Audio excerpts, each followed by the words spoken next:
பேசுகிறேன். இன்றைக்கி வந்து ஒரு குழம்பு ரெசிபி தான் பண்ண போகிறேன். அது என்ன குழம்புனா பூண்டு குழம்பு. பூண்டு குழம்பு எல்லோரும் செய்கிறது தான் அப்படின்னுவீங்க. அது வந்து என் மெத்தடில் நான் பண்ணுறேன். அது எப்படி பண்ணலாம்னு வீடியோக்குள்ளே போய் பார்க்கலாம் வாங்க.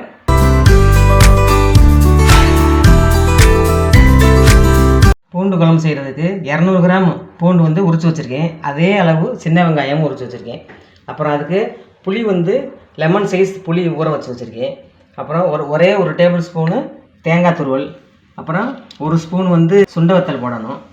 அப்புறம் தக்காளி பழம் பெருசு சிறுசாக கலந்ததுனால 4 பழம் எடுத்துருக்கேன், இல்லைன்னா 3 பழம் போட்டுக்கலாம். அப்புறம் வந்து இது வந்து குழம்பு மிளகாய்த்தூள், வீட்டில் அரைக்கிற 15 வகை மசாலாக்கள் சேர்ந்த குழம்பு மிளகாய்த்தூள். அது வந்து 2.5 டேபிள் ஸ்பூன் எடுத்து வச்சுருக்கேன். அப்புறம் கலருக்காக 1 ஸ்பூன் காஷ்மீரி சில்லி தூள் எடுத்து வச்சுருக்கேன். அப்புறம் ஒரு 1/4 ஸ்பூன் மஞ்சள் தூள் எடுத்து வச்சுருக்கேன். இந்த டேஸ்ட்டை தூக்கல் பண்ணி காமிக்கிறதுக்கு கடைசியாக நம்ம போடுறது வந்து ஒரு துண்டு வெல்லம் போடணும். இது செய்கிறதுக்கு நல்லெண்ணெய் தான் யூஸ் பண்ணணும். வெள்ளைப்பூடு குழம்பு செய்கிறதுக்கு மீன் குழம்பு மாதிரி இதுவும் நல்லெண்ணெயில் செஞ்சால் தான் டேஸ்ட் இருக்கும். முதல்ல ஸ்டவ் ஆன் பண்ணிக்கிறேன். கனமான பாத்திரம் வச்சு ஒரு 50 கிராம் எண்ணெய் ஊற்றிக்கிறேன். எண்ணெய் காஞ்சிருச்சு. இப்போ ஃபஸ்ட்டு கடவுள் நம்பர் போட்டுக்கிறேன். இது ஒரு 1/2 ஸ்பூன் அளவுக்கு வெந்தயம் போட்டுக்கிறேன். வெந்தயம் சேர்ந்துருச்சு. ஒரு 5-6 மிளகு போடணும். கருவேப்பிலை. இப்போ வந்து பூண்டு சேர்த்துக்கிறேன். பூண்டு வந்து நல்லா அப்படியே கோல்டன் ப்ரௌனில் ரோஸ்ட் ஆகணும். பூண்டு ரோஸ்ட் ஆகிறதுலையும் 1 ஸ்பூன் தேங்காய், இந்த தக்காளி பழத்தையும் அரைச்சிட்டு வந்துடுறேன். குழம்புக்கு வந்து எப்போயுமே நான் தக்காளி அரைச்சி தான் போடுவேன். அரைச்சிட்டு வந்துடுறேன்.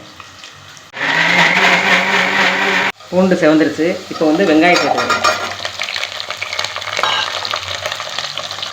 வெங்காயம் செவக்கணும், அப்படியே இந்த சுண்டவத்தலும் புரிஞ்சிடும். அதனால் ரெண்டையும் ஒன்றா சேர்த்துக்கிறேன். இப்போ இந்த வெங்காயம் நல்லா செவந்ததும் மசாலாக்கெல்லாம் போட்டுக்கலாம். இந்த சுண்டவத்தல் சேர்க்கறதுக்கு காரணம் இந்த பூண்டு குழம்புக்கு அந்த ஸ்மெல் நல்லா தூக்கலாக வர்றதுக்கு வத்தல் தான் யூஸ்ஃபுல்லாக இருக்கும். வெங்காயம் வதங்கிடுச்சு. இந்த மஞ்சத்தூள் சேர்த்துக்கிறேன். இந்த எலுமிச்சை அளவு புளி வந்து அரைச்சி வடிகட்டி வச்சுருக்கேன். அதில் குழம்பு மிளகாய்த்தூள் போடுறேன். குழம்பு மிளகாய்த்தூள் இல்லாதவங்க மிளகாய்த்தூள், மஞ்சள் தூள், மல்லித்தூள் இது சேர்த்துக்கலாம். இதை கரைச்சிட்டு குழம்புல ஊற்றிக்கிறேன். இப்போ இதில் ஊற்றிக்கிறேன். ஊற்றிட்டு கொஞ்சம் தண்ணி, அந்த பூண்டும் வெங்காயமும் வேகிறதுக்காக கொஞ்சம் தண்ணி ஊற்றிக்கிறோம்.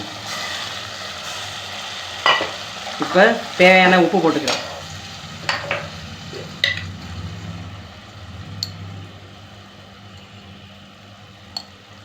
கொதிச்சு இந்த பூண்டும் வெங்காயமும் நல்லா சாஃப்டாக வேகணும். அதன்டிக்கு மூடி வைப்போம்.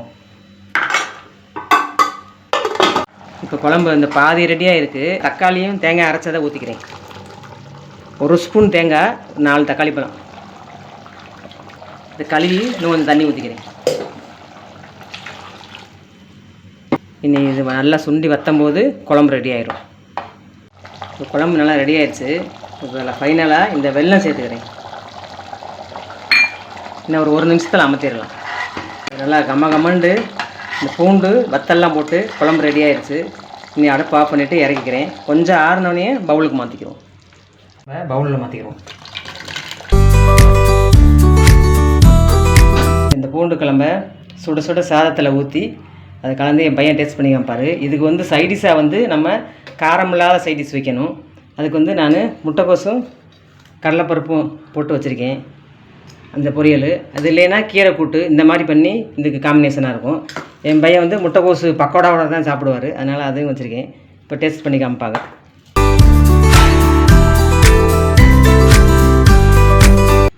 டேஸ்ட் பண்ண குழம்பு ரொம்ப வேற லெவல். அதோட இந்த முட்டைக்கோசு சேர்ந்து சாப்பிடும்போது அதை விட வேற லெவல், அல்டிமேட். இதே மாதிரி நீங்களும் செஞ்சு பார்த்துட்டு எங்கள் சேனலுக்கு சப்ஸ்கிரைப் பண்ணுங்கள்.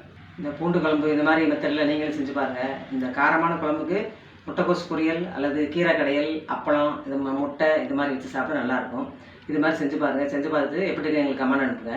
இந்த வீடியோ உங்களுக்கு பிடிச்சிருந்துச்சுன்னா லைக் பண்ணுங்கள், ஷேர் பண்ணுங்கள், சப்ஸ்கிரைப் பண்ணிக்கோங்க. அடுத்து ஒரு இன்ட்ரெஸ்டிங்கான வீடியோவில் பார்க்குறேன்.